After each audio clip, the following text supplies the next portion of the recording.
नमो उवज्जायाणम् ओम नमो लोये सव्वसाहुणम् ऐसो पंच नमोकारो सव्व पाप प्रणाशिनो मंगलाणं च सव्वेसिं परमं हवै मंगलम। जय बोले आदिनाथ भगवान की जय। जय बोले महावीर भगवान की जय। जय बोले पंच परमेष्टि भगवान की जय। जय बोले आचार्य सौभाग्य सागर गुरुदेव की जय। जय बोले समस्त आचार्य संघ की जय। जय बोले समस्त मुनि संघ की जय। जय बोले समस्त आर्य का संघ की जय जय जय।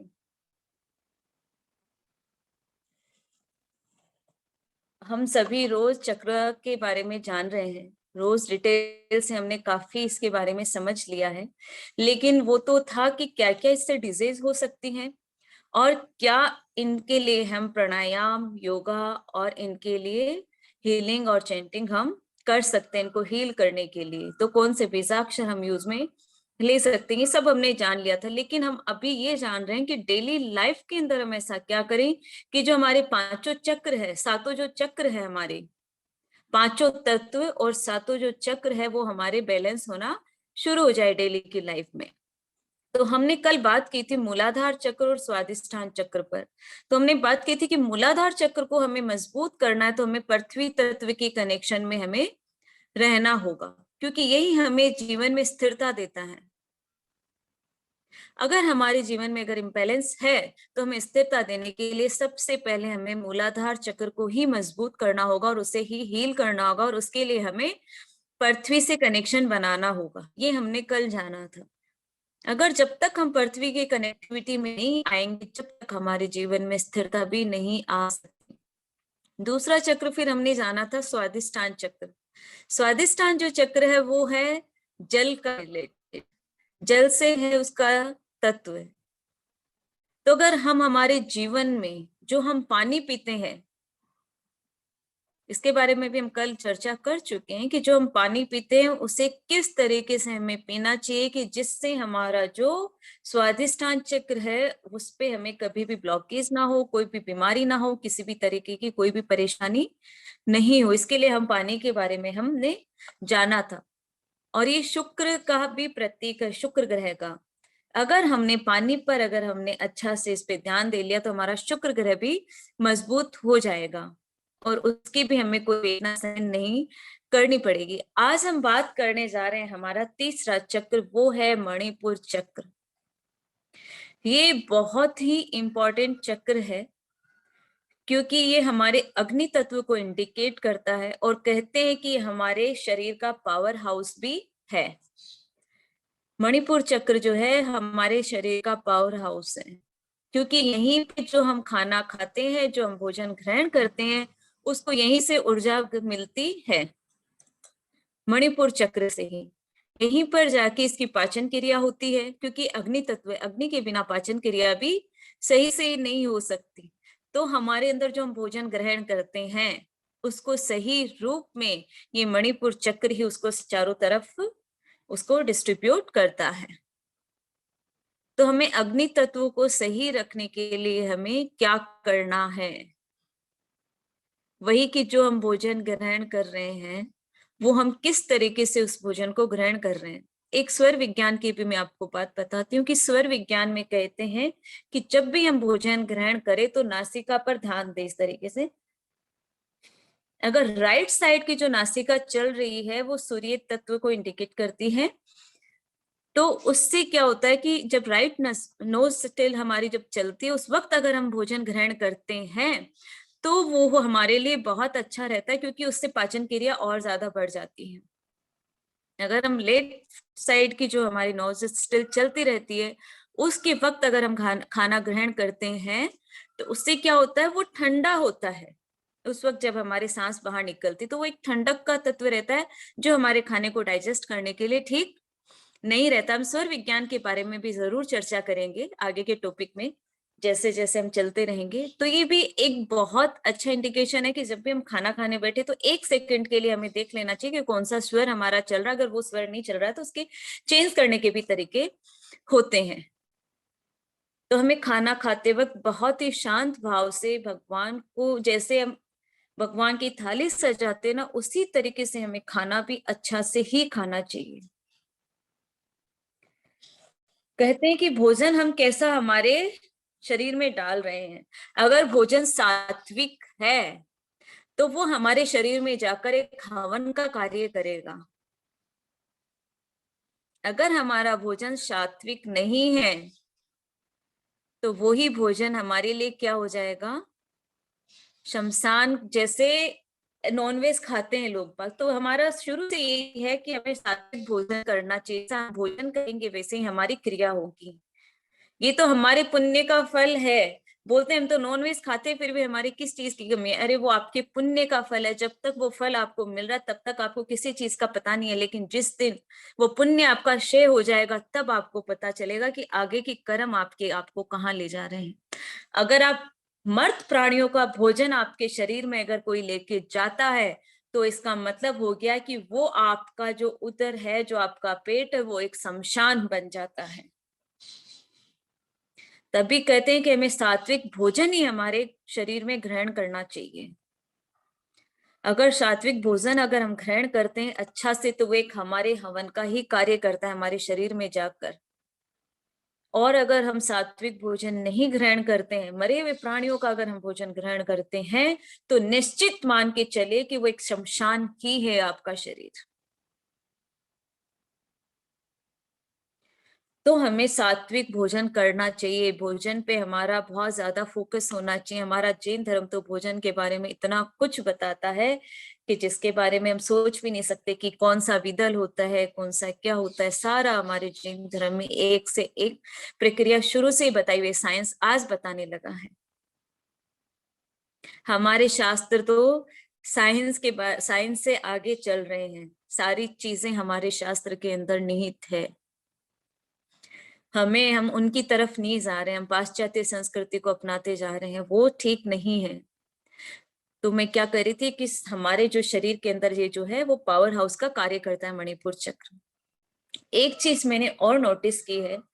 मैंने ये नोटिस किया है कि जो हम लाइट जो लगाते हैं, पहले के जमाने में हम येलो लाइट लगाते थे हमारे घरों में, है ना। सबको पता है कि येलो बल्ब होते थे। और आजकल हम क्या लगाने लग गए, एक ट्यूब लाइट है जो व्हाइट कलर की होती है।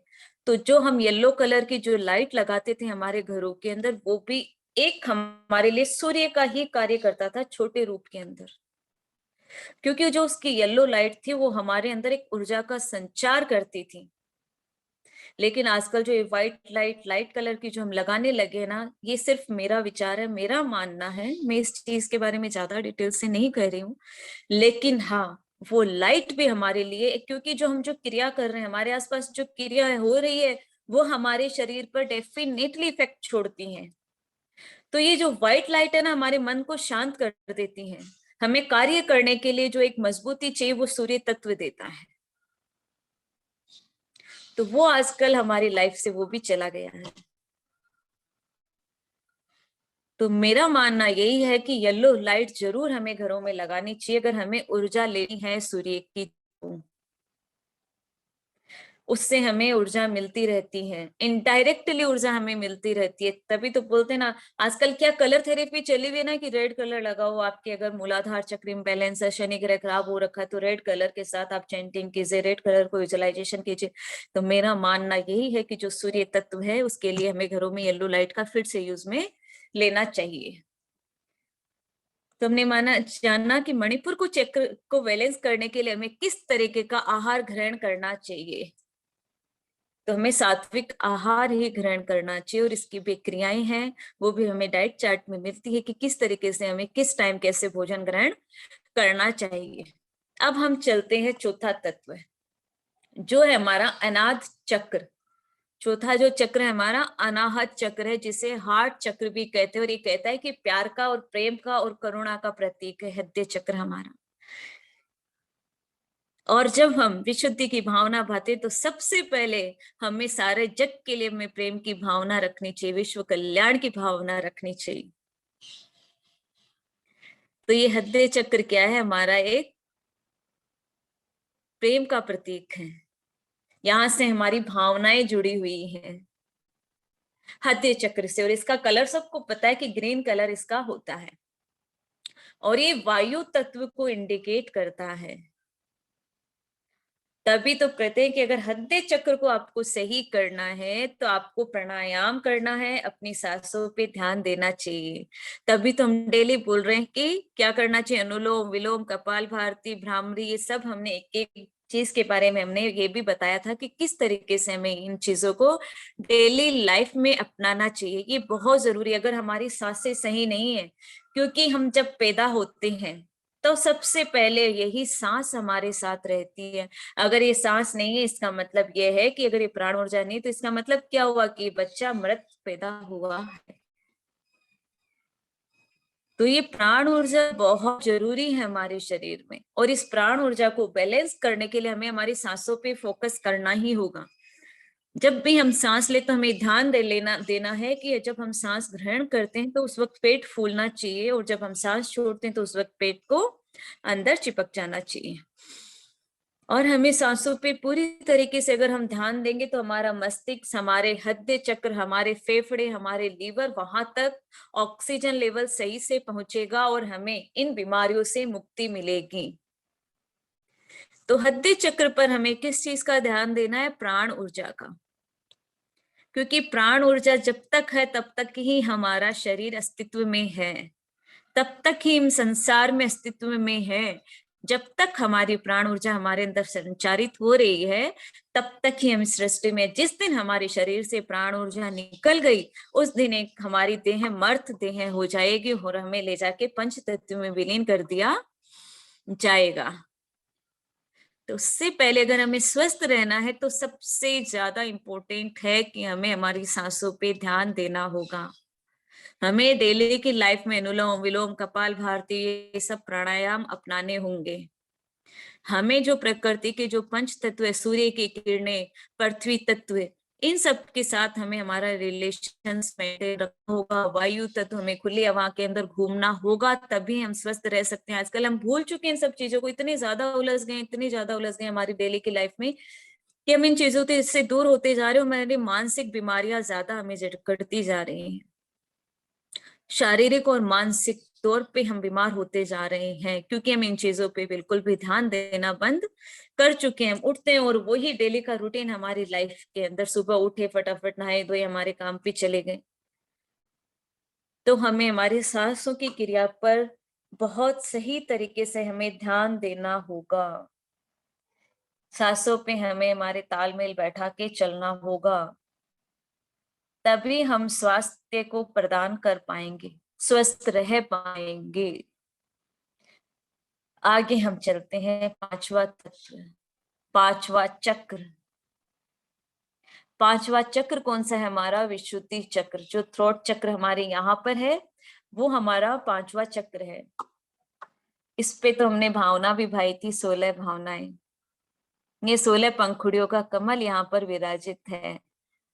तो विशुद्धि चक्र कहते हैं, इसमें कहते हैं कितनी विशुद्धता आ जानी चाहिए आपकी वाणी के अंदर, आपके शब्दों के अंदर, कि साक्षात आपके जबान पर सरस्वती माता विराजित हो जाए। ये इम्बेलेंस कब होती है? जब हम झूठ बोलते हैं, हम अपशब्दों का उच्चारण करते हैं, तो विशुद्धि चक्र हमारा कमजोर हो जाता है। विशुद्धि चक्र एक ध्वनि तरंगों पर डिपेंड करता है। तो जब हमारे दिनचर्या के अंदर हम अशुद्ध विशुद्ध शब्दों का उच्चारण करते हैं तो हमारा ये चक्र इम्बेलेंस डेफिनेटली हो जाता है। अगर ये चक्र इम्बेलेंस हो जाता है तो हमारी वाणी खराब हो जाती है। अगर वाणी खराब हो गई तो हम कोई भी कार्य नहीं कर पाएंगे। हमारा व्यापार कैसे चलता है, हमारा परिवार कैसे चलता है, हम जो शब्द बोलते हैं ना, उनका बहुत गहरा प्रभाव होता है। अगर हम व्यापार करने जा रहे हैं और हमारे शब्दों पे, हमारी वाणी पे हमें कंट्रोल नहीं है तो हम उस चीज में कभी सफल नहीं हो पाएंगे। अगर हम किसी से मिलने जा रहे हैं और हम सामने वाले से सही से बात नहीं कर पा रहे हैं तो हम हमारे जीवन में कभी सफल नहीं हो पाएंगे, हमें विफलता ही हाथ लगेगी। तो हमें विशुद्धि चक्र को मजबूत करने के लिए क्या करना होता है? हमें जाप मंत्रोच्चारण करना होता है। जब हम ध्वनि तरंगे यहाँ से निकलती है तो वो संपूर्ण ब्रह्मांड में चली जाती है। तो हमें जब हमारे जाप मंत्र क्यों करने के लिए कहते हैं, हम जाते हैं तो हमारे साधु संत और जो भी पंडित वगैरह वो भी यही कहते हैं कि आप भाई इस मंत्र का जाप कीजिए, आपका ये कार्य सफल हो जाएगा। कहते हैं ना, अगर हम डेली की लाइफ में हमारे शब्दों में मंत्रों का उच्चारण करने लगे, लोगों के लिए अच्छी भावना भाने लगे, तो हमारा हर पल अपने आप ही मंत्रों का उच्चारण होने लग जाएगा और हमारा विशुद्धि चक्र मजबूत हो जाएगा। विशुद्धि चक्र मजबूत हो जाएगा तो हमारे रिश्तों में मधुरता आ जाएगी, हमारे व्यापार कार्यस्थल सब अच्छा से चलने लग जाएंगे। तो हमें क्या करना है, डेली की लाइफ में हमें जो शब्द हम उच्चारण कर रहे हैं उन पे विशेष तौर पर हमें ध्यान देना है कि हम कौन से शब्दों का हमारी लाइफ में उच्चारण कर रहे हैं। जो आप शब्द बोलते हैं वो एक ना एक दिन आपके साथ घूम के, क्योंकि पृथ्वी गोल है, जो हम शब्द निकालेंगे, जो ध्वनि हम निकालेंगे, वो एक ना एक दिन घूम के वापस आपके पास ही आनी है। तो हमें क्या करना है कि विशुद्धि चक्र को हमें मजबूत करना है। कहते हैं ना, अगर एक बार गोली बंदूक से निकल गई तो वो वापस बंदूक के अंदर प्रवेश नहीं कर सकती है, ये कहावत है। इसी तरीके से अगर हमारे मुख से शब्द निकल गए तो वो शब्द कभी वापस नहीं आएंगे और वो ब्रह्मांड में घूम फिर के और वापस आप तक जरूर पहुंचेंगे। तो हमें क्या करना है, अपने शब्दों को तोल मोल के ही बोलना है। हमारे बड़े बुजुर्ग कहते थे ना, अपने शब्दों को तोल मोल के ही बोलिए। तो हमें यही कार्य करना है अगर हमें हमारा जीवन सही और सफल बनना है। ऐसे तो जानवर भी अपनी जिंदगी जीते हैं, फिर उनमें और हमें कौन सा फर्क रह जाएगा। तो हमें सात्विक बनना है और अपने शब्दों पे, अपनी वाणी पे हमें कंट्रोल रखना है। हमारा धर्म यही सिखाता है कि हमें क्या क्या करना चाहिए, हमारे लिए कौन सी क्रिया करने योग्य है और कौन सी क्रिया करने योग्य नहीं है। तो हमने जाना कि विशुद्धि चक्र के लिए हमें अपने शब्दों पे कंट्रोल करना होता है। अब कौन सा चक्र आता है, अब आता है आज्ञा चक्र। आज्ञा का मतलब ही है जो हमें आज्ञा दे।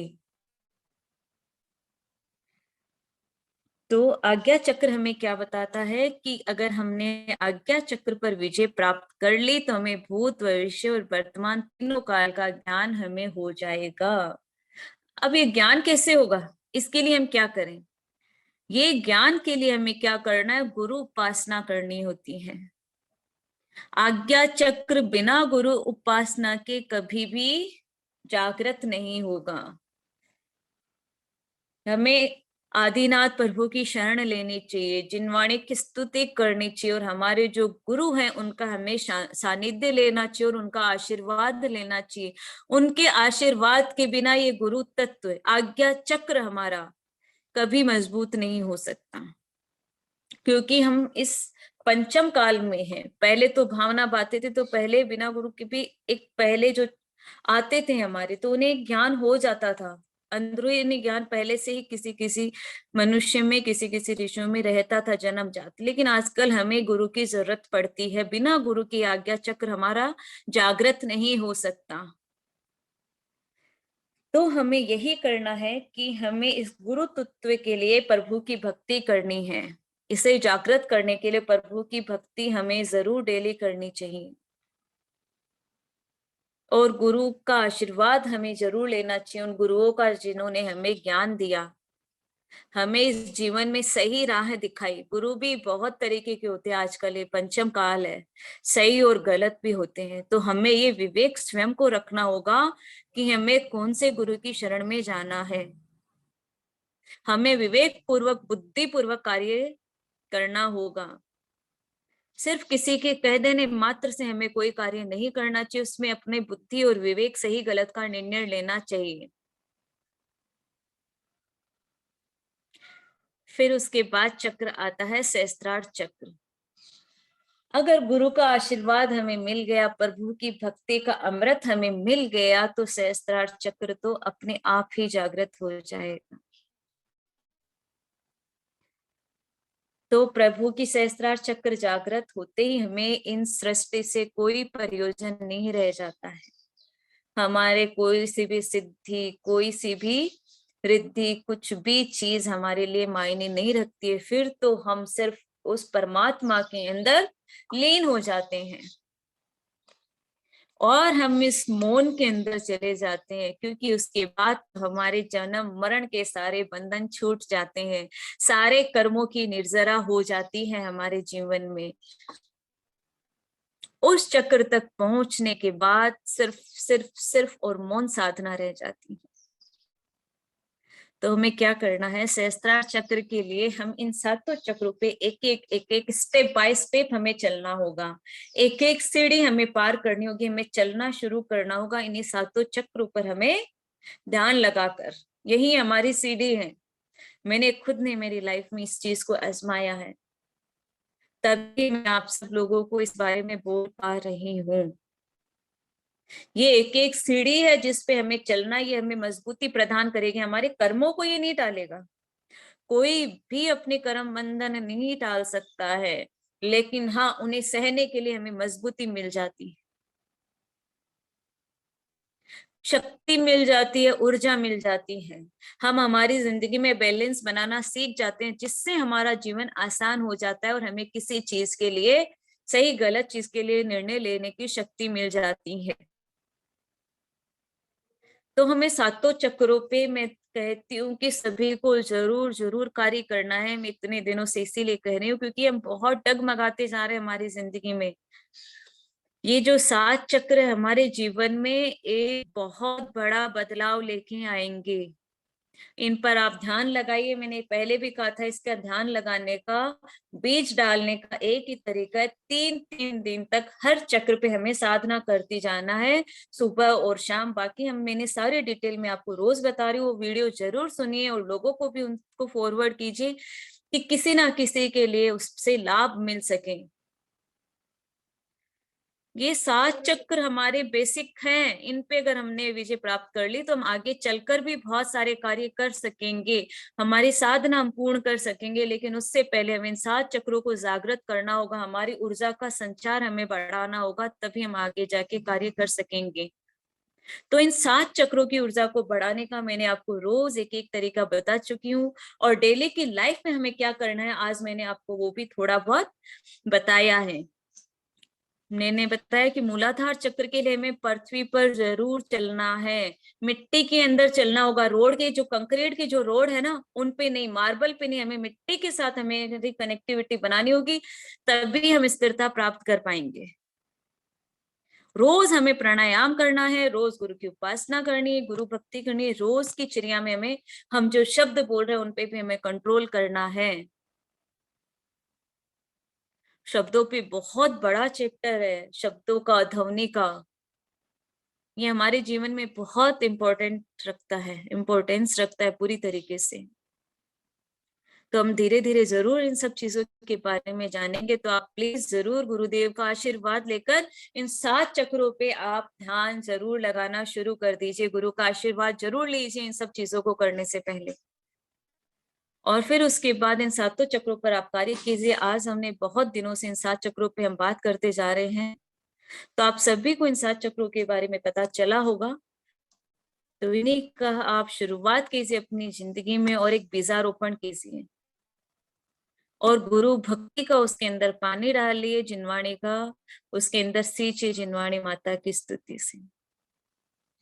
तो यही भावना भाऊंगी कि प्रभु आप सभी के जीवन का मंगल हो, आप सभी जो भावना भा रहे हैं वो सभी पूर्ण हो, सभी इसकी मंगल की भावना हो, सभी की जो भी हम भावना पाते हैं उसमें सभी का मंगल निहित हो। इसी के साथ मैं गुरुदेव के चरणों में त्रिकाल नमन करती हूँ। ओम नमो अरिहंताणम, ओम नमो सिद्धाणम, ओम नमो आयर्याणम, ओम नमो उवज्जायाणम, ओम नमो लोई सब साहुणम। जय बोले पंच परमेष्टि भगवान की जय। जय बोले आदिनाथ भगवान की जय। जय बोले महावीर भगवान की जय।